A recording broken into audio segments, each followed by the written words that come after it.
Hello everyone, I'm Kathleen Pelly. Welcome to the special omnibus edition of Journey with Story, where you can listen to all of this month's episodes one after the other. And just so you know, there will be no special intro for the individual stories, no added details and no shout-outs. If you want to hear all of those, then you'll need to listen to the individual episodes and not this version. Got it? Oh, mums, dads, grown-ups, you can download some free colouring sheets at our website, www.journeywithstory.com. Let's take an omnibus journey with story.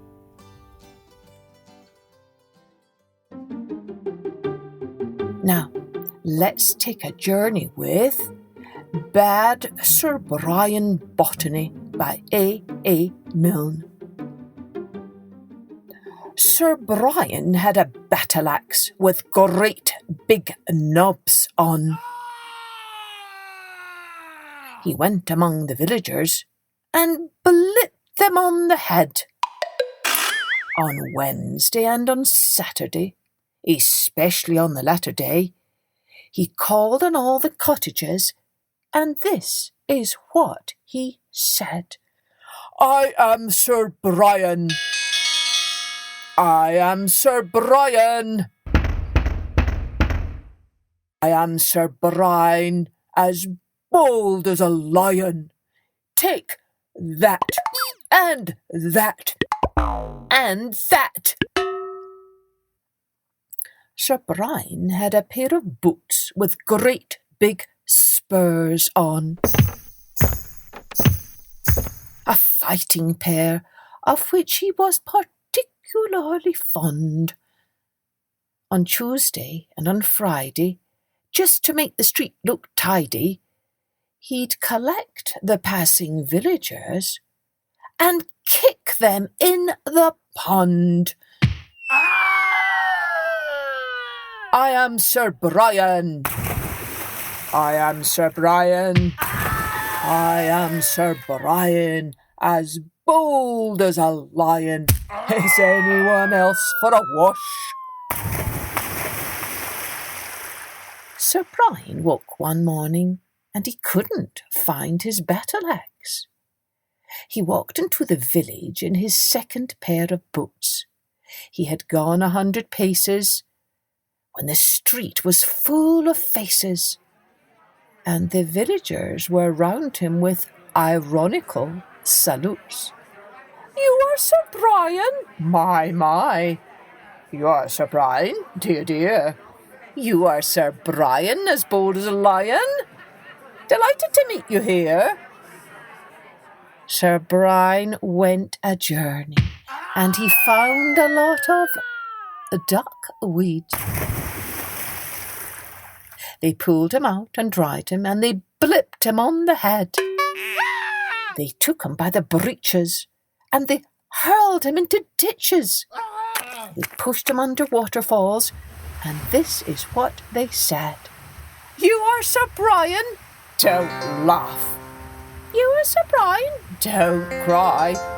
You are Sir Brian, as bold as a lion. Sir Brian, the line.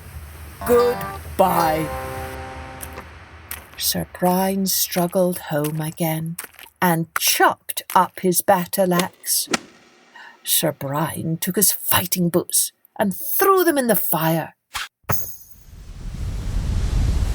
He is quite a different person now he hasn't got his spurs on, and he goes about the village as B.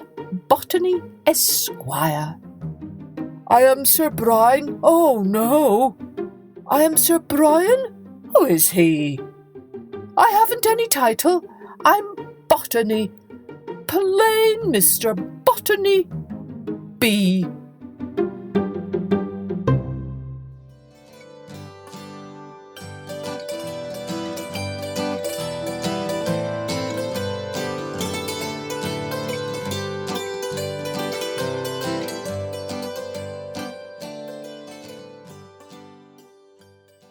Let's take a journey with the magic tree.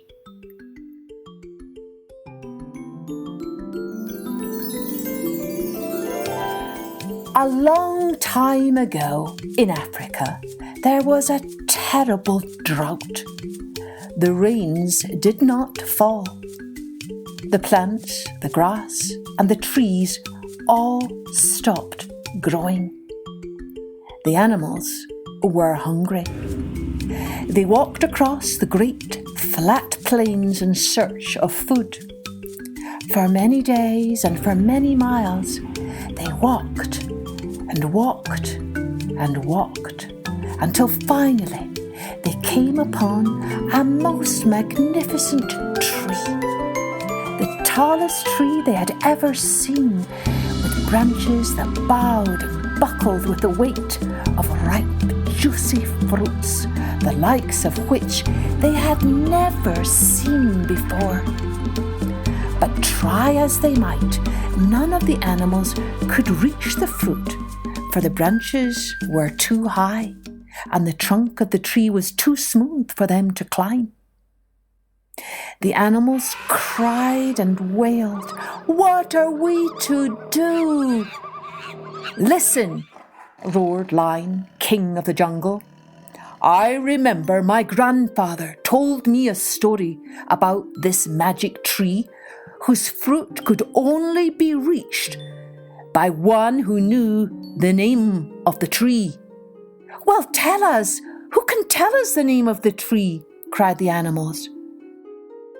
"We must go to the old chief who lives on the sacred mountain," said the Lion.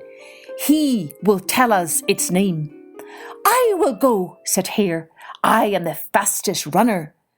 So Hare set off across the great flat plains, running like the wind until he came to the foot of the sacred mountain. Then up he bolted and landed with a thud before the old chief, who was sitting quietly in prayer. "How can I help you?" he asked kindly. "Please," panted Hare, "we are all so hungry, and we have found the magic tree with wonderful fruit, but we cannot eat the fruit until we know the name of the tree." "Do not worry," said the chief. "I can tell you its name. The name of the tree is Uwungalema." "Thank you," cried Hare, as he set off back down the mountain and sped back to where the animals were waiting for him. Along the way he began to imagine how happy all the animals would be when he told them the name of the tree, and how they would thank him and be grateful to him forever. And so busy was he thinking these thoughts that he did not notice the enormous anthill in his path until, crash! He ran right into it and landed in a tumbled heap before the animals. "What is the name of the tree?" the animals shouted at him. Hare shook his head over and over and over, but the name of the tree was gone. "I can't remember," he wailed. The animals groaned. "No, we need to send someone else. Someone who will not forget. That would be me," trumpeted Elephant. "I never forget." The animals agreed, and so Elephant started out across the great flat plains toward the sacred mountain. When Elephant reached the top of the mountain, the chief was sitting there in his usual place. "Please, can you tell me the name of the magic tree? The animals are so hungry." The chief looked puzzled. "But I already told Hare the name of the tree. How could he forget so soon? But very well, I suppose I can tell you again. The name of the tree is Uwungalema. But do not forget it, for I will not tell anyone else." "I will not forget," said Elephant haughtily. "We elephants never forget." And she headed back down the mountain toward the magic tree, where all the animals were waiting for her. "Me forget," she grumbled. still bristling at the old chief's words. "How could I ever forget anything? Why, I can remember all the names of the stars, all the names of my great-uncles and great-aunts, all the names of the flowers of Africa, and I even remember all the names of the rivers." So busy was Elephant remembering that she did not notice the huge anthill in her path, the very one that Hare had crashed into, until, thud, she tripped and skidded right into the middle of all the animals, who shouted, "Tell us the name of the tree." Elephant was dizzy and discombobulated. "I can't remember that now," she snapped. "I am tired and cross and completely out of sorts, all because of that silly tree and that rude chief." The animals moaned and looked at one another in despair. "Oh, what is to become of us now?" Lion stepped forward. "I am your king," he said. "I shall go, and I will bring you back the name of the tree." So Lion set across the great flat plain and made his way to the top of the mountain, where the old chief was standing, gazing up at the sky. "What do you want now?" said the chief. "I have told Hare the name of the tree. I have told Elephant the name of the tree. Is that not enough? Can none of you animals remember?" "Forgive us, chief," said Lion. "We are all so hungry and tired it is hard for us to remember. But please, just one more time I ask you, tell us the name of the tree." "Oh, very well," said the chief crossly, "but I warn you, this is the last time. The name of the tree is Uwungalema." Lion thanked the chief and headed as fast as he could down the mountain and across the great flat plains toward the magic tree where the animals were waiting for him.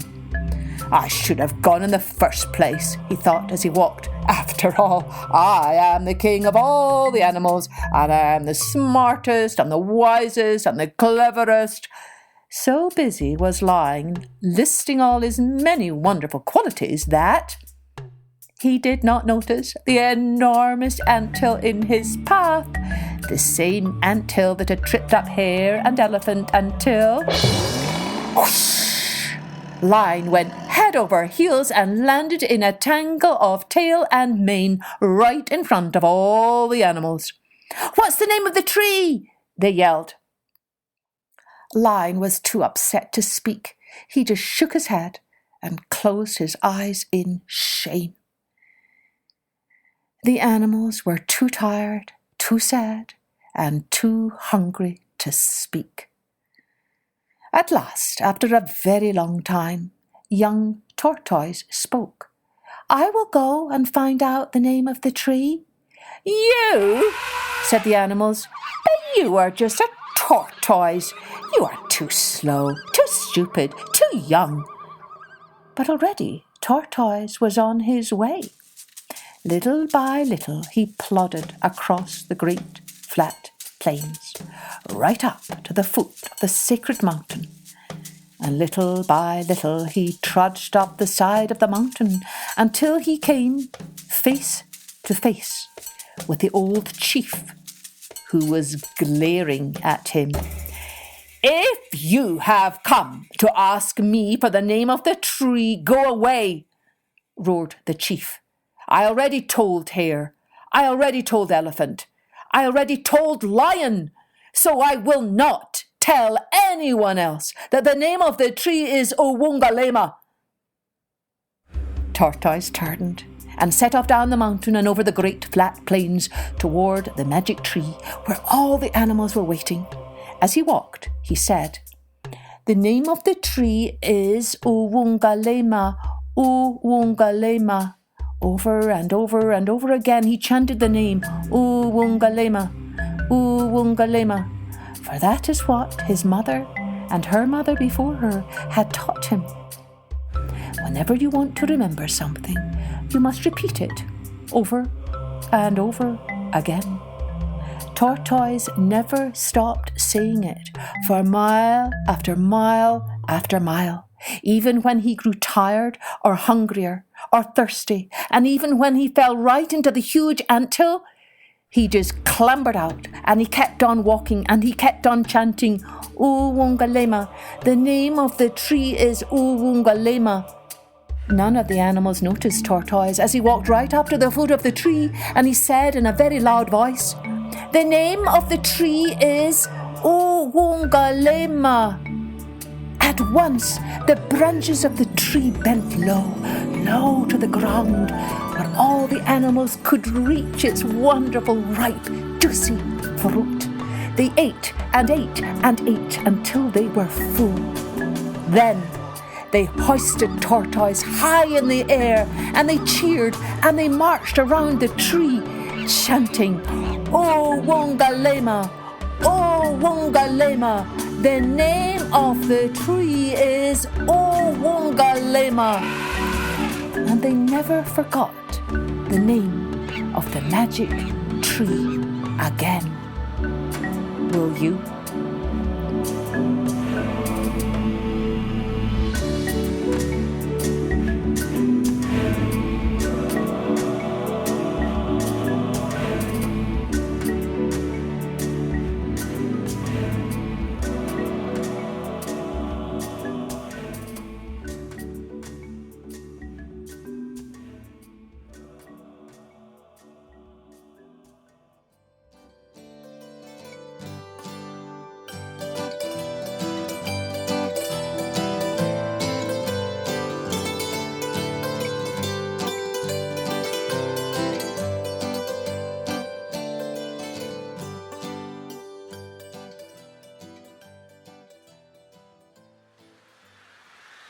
Now, let's take a journey with The Happy Prince by Oscar Wilde.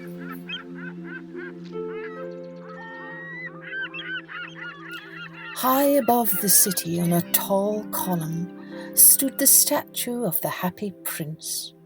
He was gilded all over with thin leaves of fine gold.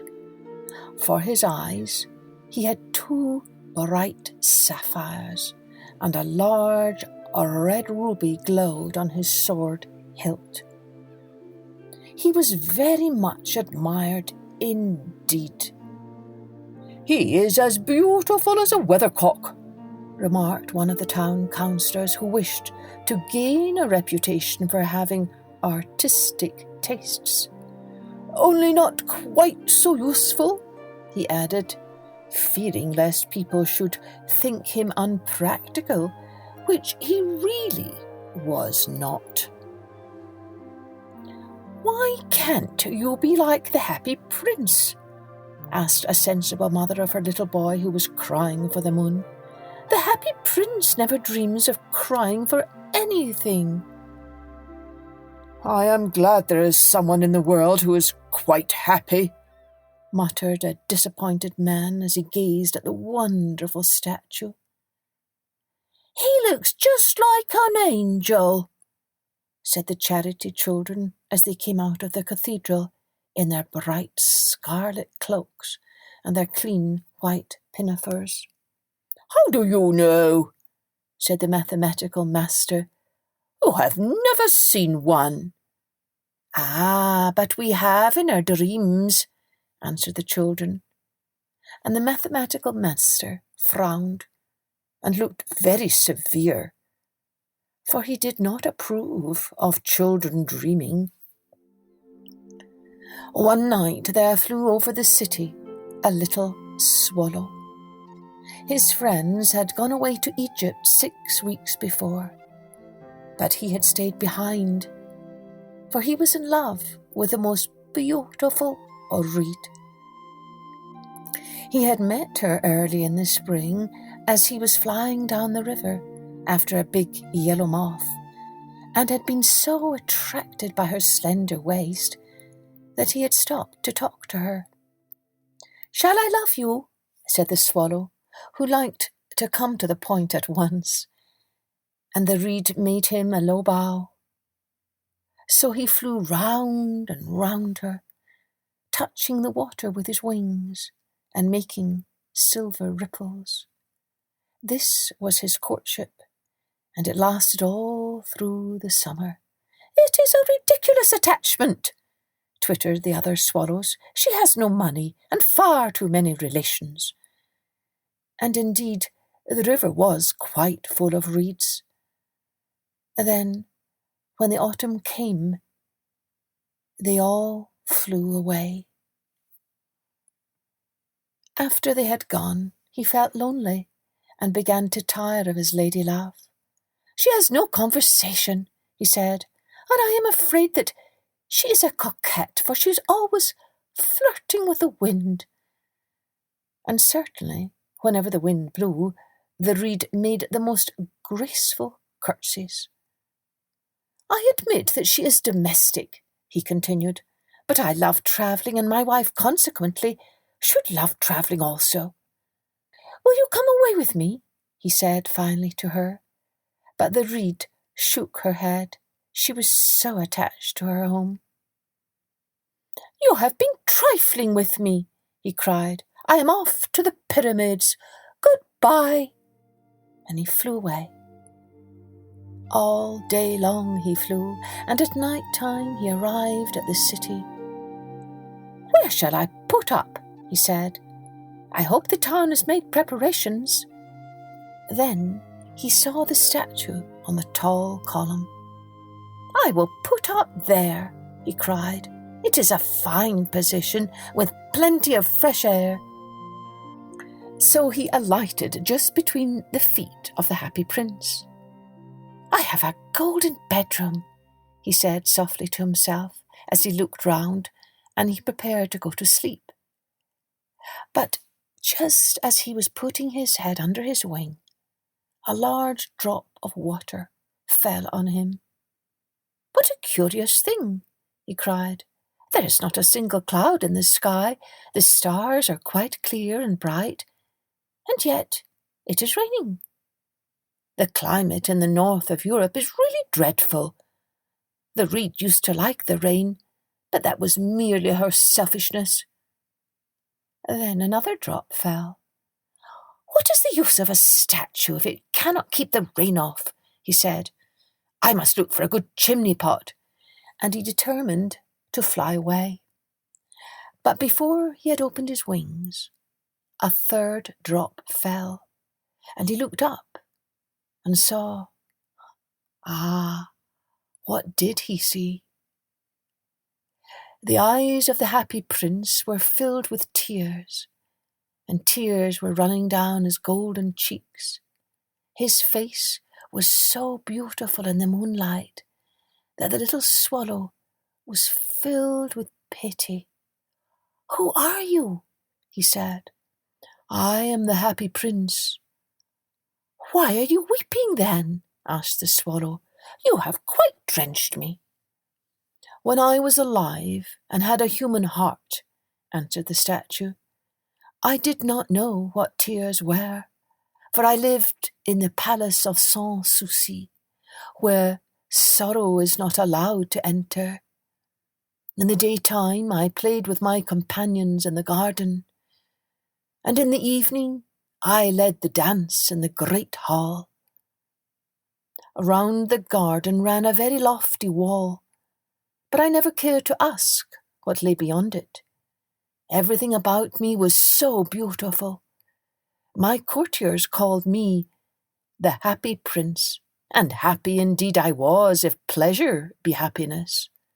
So I lived and so I died, and now that I am dead, they have set me up here so high that I can see all the ugliness and all the misery of my city. And though my heart is made of lead, yet I cannot choose but weep." "Well, what? Is he not solid gold?" said the swallow to himself.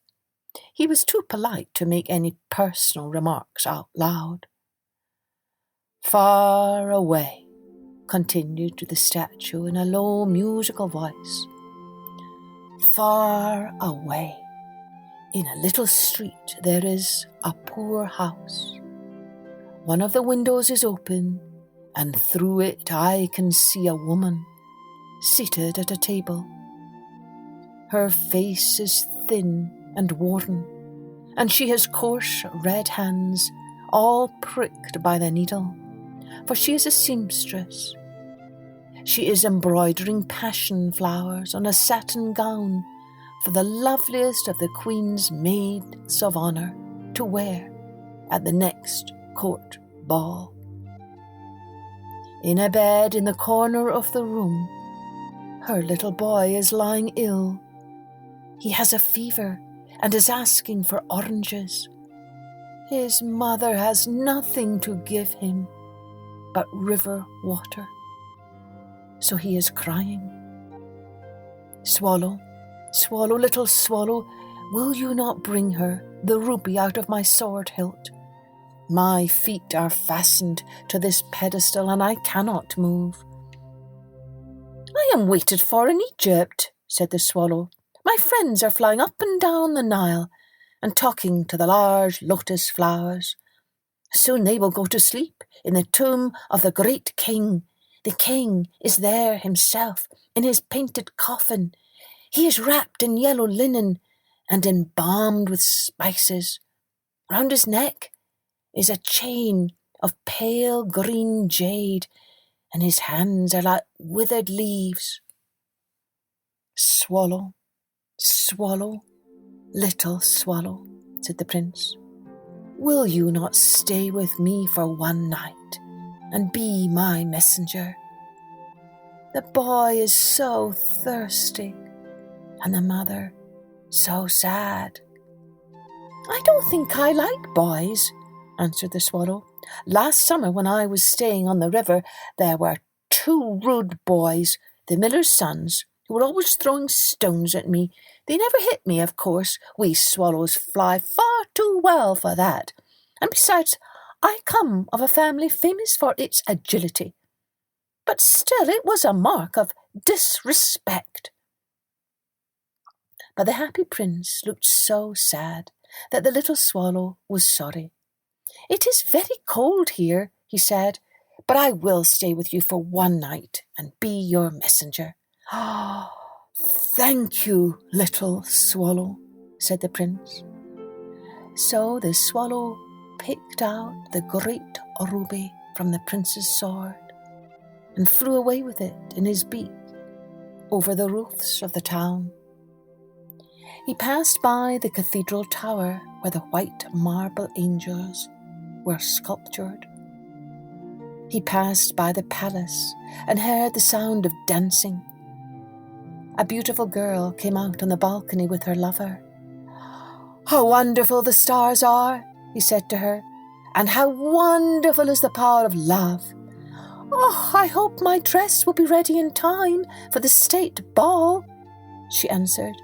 I have ordered passion flowers to be embroidered on it, but the seamstresses are so lazy. He passed over the river and saw the lanterns hanging to the masts of the ships. He passed over the ghetto and saw the old Jews bargaining with each other and weighing out money in copper scales. At last he came to the poor house and looked in. The boy was tossing feverishly on his bed, and the mother had fallen asleep. She was so tired. In he hopped and laid the great ruby on the table beside the woman's thimble. Then he flew gently round the bed, fanning the boy's forehead with his wings. Ah, how cool I feel, said the boy. I must be getting better. And he sank into a delicious slumber. Then the swallow flew back to the happy prince and told him what he had done. It is curious, he remarked, but I feel quite warm now, although it is so cold. That is because you have done a good action, said the prince. And the little swallow began to think, and then he fell asleep. Thinking always made him sleepy. When day broke, he flew down to the river and had a bath. What a remarkable phenomenon, said the professor of ornithology as he was passing over the bridge. A swallow in winter. And he wrote a long letter about it to the local newspaper. everyone quoted it. It was full of so many words that they could not understand. "Tonight I go to Egypt," said the swallow, and he was in high spirits at the prospect. He visited all the public monuments and sat a long time on top of the church steeple. Wherever he went, the sparrows chirruped and said to each other, "Oh, what a distinguished stranger!" So he enjoyed himself very much. When the moon rose, he flew back to the happy prince. "Have you any commissions for Egypt?" he cried. "I am just starting." "Swallow, swallow, little swallow," said the prince, "will you not stay with me one night longer?" "I am waited for in Egypt," answered the swallow. "Tomorrow my friends will fly up to the second cataract. The river horse couches there among the bulrushes, and on a great granite throne sits the god Memnon. All night long he watches the stars, and when the morning star shines, he utters one cry of joy, and then he is silent. At noon, the yellow lions come down to the water's edge to drink. They have eyes like green beryls, and their roar is louder than the roar of the cataract." "Swallow, swallow, little swallow," said the prince. "Far away across the city, I see a young man in a garret. He is leaning over a desk covered with papers, and in a tumbler by his side there is a bunch of withered violets.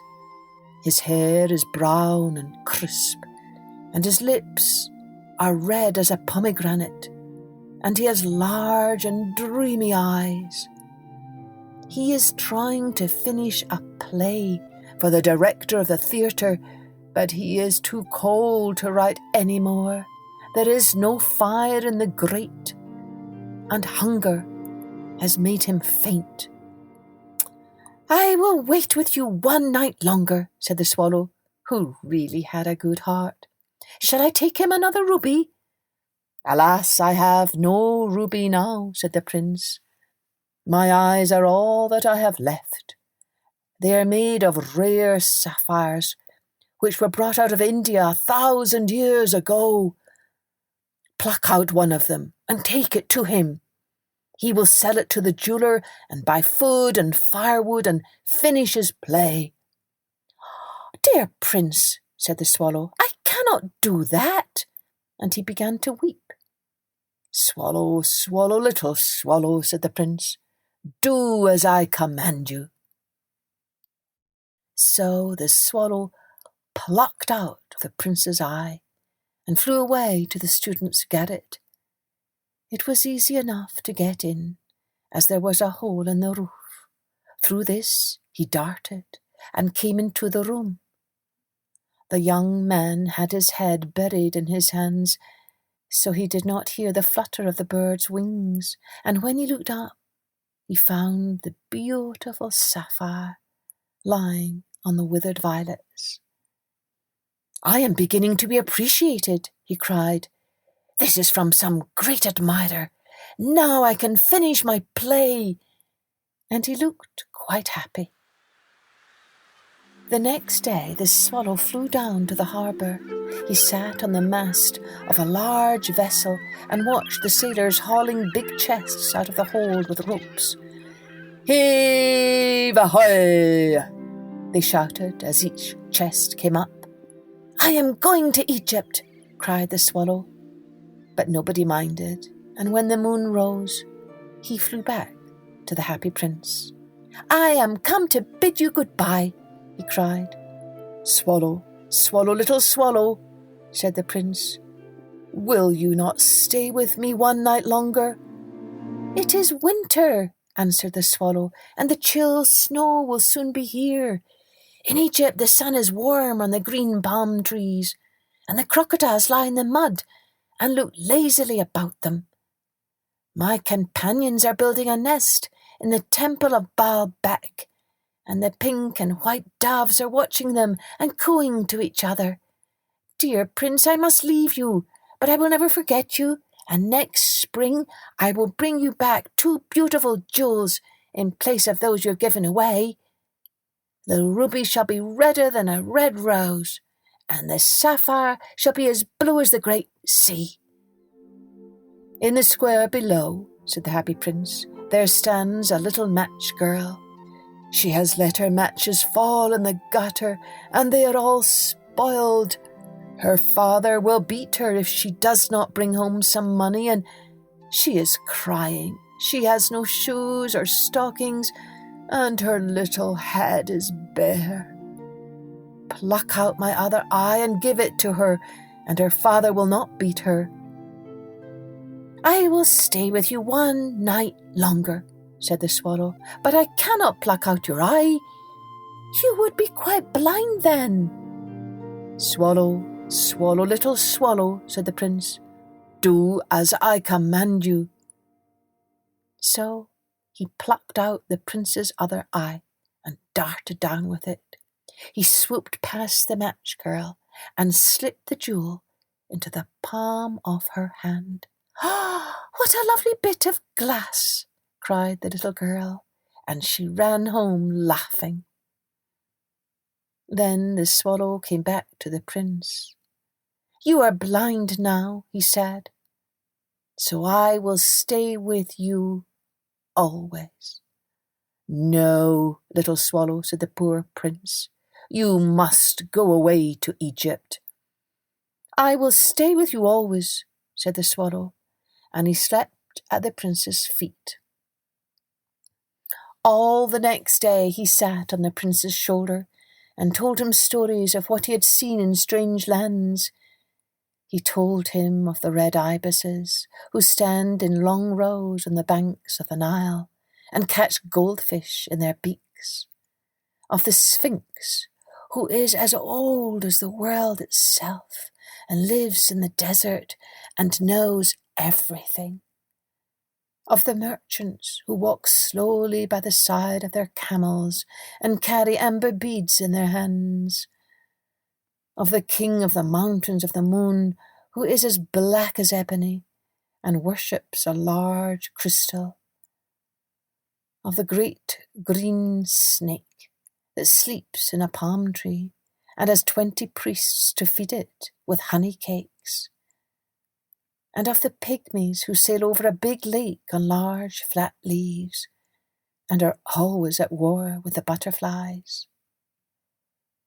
"Dear little swallow," said the prince, "you tell me of marvellous things, but more marvellous than anything is the suffering of men and of women. There is no mystery so great as misery. Fly over my city, little swallow, and tell me what you see there." So the swallow flew over the great city and saw the rich making merry in their beautiful houses, while the beggars were sitting at the gates. He flew into dark lanes and saw the white faces of starving children looking out listlessly at the black streets. Under the archway of a bridge, 2 little boys were lying in one another's arms to try and keep themselves warm. "How hungry we are," they said. "You must not lie here," shouted the watchman, and they wandered out into the rain. Then he flew back and told the prince what he had seen. "I am covered with fine gold," said the prince. "You must take it off leaf by leaf and give it to my poor. The living always think that gold can make them happy." Leaf after leaf of the fine gold the swallow picked off, till the happy prince looked quite dull and grey. Leaf after leaf of the fine gold he brought to the poor, and the children's faces grew rosier, and they laughed and played games in the street. "We have bread now," they cried. Then the snow came, and after the snow came the frost. The streets looked as if they were made of silver. They were so bright and glistening. Long icicles like crystal daggers hung down from the eaves of the houses. Everybody went about in furs, and the little boys wore scarlet caps and skated on the ice. The poor little swallow grew colder and colder, but he would not leave the prince. He loved him too well. He picked up crumbs outside the baker's door when the baker was not looking, and tried to keep himself warm by flapping his wings. But at last he knew that he was going to die. He had just strength to fly up to the prince's shoulder once more. "Goodbye, dear prince," he murmured. "Will you let me kiss your hand?" "I am glad that you are going to Egypt at last, little swallow," said the prince. "You have stayed too long here, but you must kiss me on the lips, for I love you." "It is not to Egypt that I am going," said the swallow. "I am going to the house of death. Death is the brother of sleep, is he not?" And he kissed the happy prince on the lips and fell down dead at his feet. At that moment, a curious crack sounded inside the statue, as if something had broken. The fact is that the leaden heart had snapped right in two. It certainly was a dreadfully hard frost. Early the next morning, the mayor was walking in the square below in company with the town councillors. As they passed the column, he looked up at the statue. "Dear me, how shabby the happy prince looks," he said. "How shabby indeed," cried the town councillors, who always agreed with the mayor, and they went up to look at it. "The ruby has fallen out of his sword. His eyes are gone, and he is golden no longer," said the mayor. "In fact, he is little better than a beggar." "Little better than a beggar," said the town councillors. "And here is actually a dead bird at his feet," continued the mayor. "We must really issue a proclamation that birds are not to be allowed to die here." And the town clerk made a note of the suggestion. So they pulled down the statue of the happy prince. "As he is no longer beautiful, he is no longer useful," said the art professor at the university. Then they melted the statue in a furnace, and the mayor held a meeting of the corporation to decide what was to be done with the metal. "We must have another statue, of course," he said, "and it shall be a statue of myself." "Of myself," said each of the town councillors, and they quarrelled. When I last heard of them, they were quarrelling still. "What a strange thing," said the overseer of the workmen at the foundry. "This broken lead heart will not melt in the furnace. We must throw it away." So they threw it on a dust heap, where the dead swallow was also lying.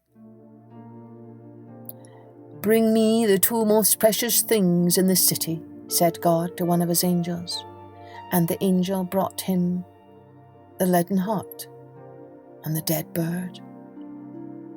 "You have rightly chosen," said God, "for in my garden of paradise this little bird shall sing forevermore, and in my city of gold the happy prince shall praise me."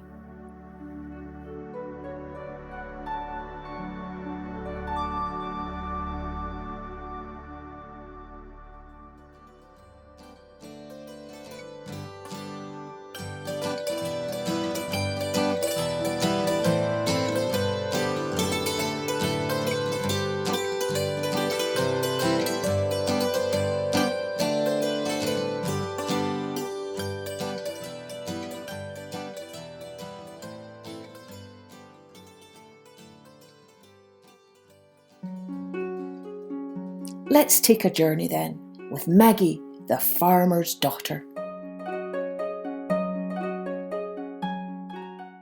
There once lived a poor farmer's daughter called Maggie. Day after day, Maggie worked in the fields with her father, learning how to plough and plant and reap. She loved the tug of the wind in her hair, the warmth of the sun on her back, and the smell of damp earth clinging to her skin. But most of all, she loved to listen to the stories her father told her as they worked side by side on the land. "Tell me another story, father," she'd beg. He'd lean on his spade and in a gentle lilting voice begin telling her yet another story, his words melting into her skin like soft spring rain. As he spoke, Maggie saw pictures in her mind of heather-dappled mountains, secret caves and wishing wells. She saw a holy tree and pheasants rising in the dawn, their feathers the colours of fire and forests and moonlight. When he finished, Maggie always felt a tingling in her head and a stirring in her heart. "Stop filling the child's head with your foolish stories," chided the farmer's wife. "Maggie should be at home with her sisters, learning woman's work. What's to become of a girl who doesn't know how to cook or sew or keep a house? What man will ever take her as his wife?" "Leave the girl alone," said the farmer. "Our Maggie's a child of the earth and the sky. She knows how to hope and dream and love. She knows how to make her heart sing and her mind wonder. That should be enough for the man our daughter weds." As she grew older, Maggie began making up her own stories and told them to anyone who'd listen. But her mother and sisters only laughed at her. "Get away with you, Maggie," scolded her mother. "What use are stories when there's bread to be baked and clothes to be mended?" "I've no time for your stories," cried her sister Tess. "I need to sew my dress and make a garland of flowers for my hair." "Stories," scoffed her sister Martha. "Why, only children and foolish people listen to such imaginings about what might have been or could have been." But whenever Maggie went to the village to buy some seeds or to sell a bag of grain, there was always someone who'd call out, "Hey, Maggie, come, sit with us and tell us a story." And so, with the day's work done, Maggie would sit under the sprawling willow tree while people gathered around her to listen to her stories. She told them of a land where time stood still, where lions lay down with lambs, where trees danced and rivers sang. She told them of children who saw their dreams in the sparkle of stars and heard secrets in the whisper of the winds. She told them of girls who could walk on water and soar through the air on eagle's wings. As her listeners lost themselves in the tales she spun, Maggie saw a light in their faces, a golden glow of wonder glimmering in the dim twilight.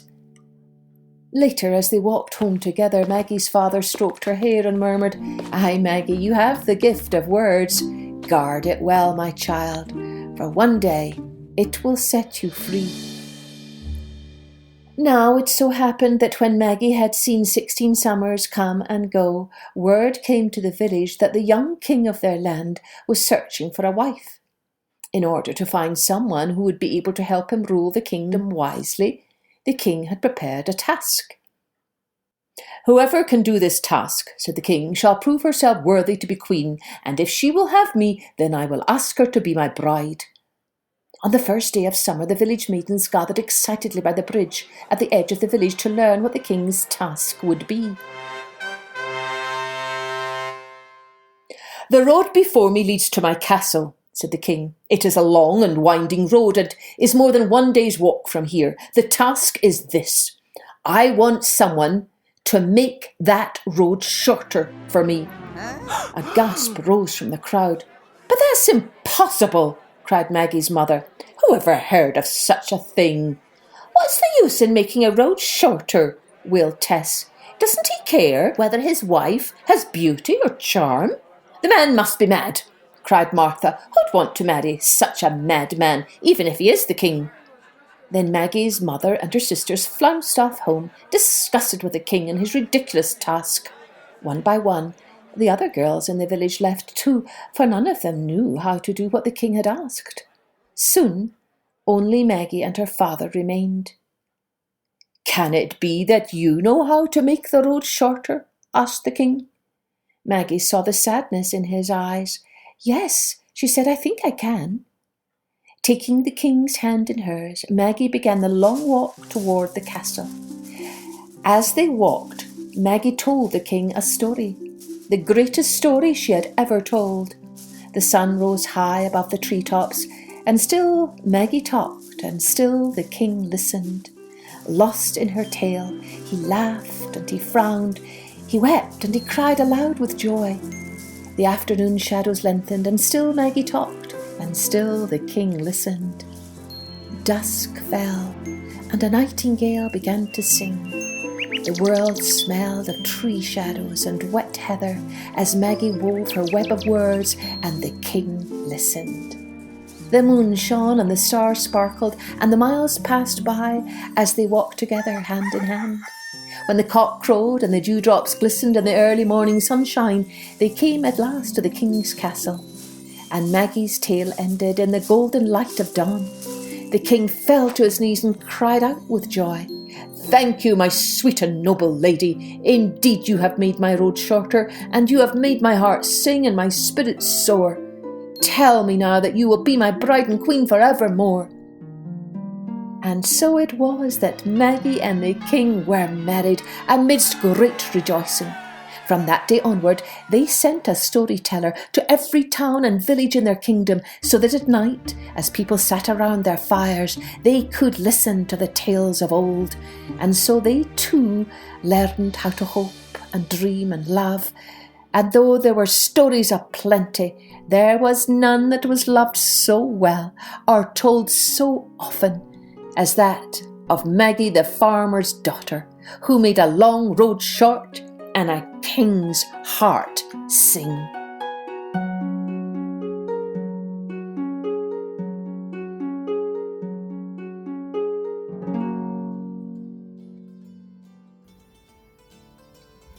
I hope you enjoyed all of our stories for this month. And if you subscribe to our Patreon page, you can enjoy even more perks and resources. Here's to stories aplenty that fill our hearts with grace and goodness, hope and light, so that we remember, as my favourite poet says, all shall be well, all shall be well, and all manner of things shall be well. Be well, my friends, be well, and join me next time for Journey with Story.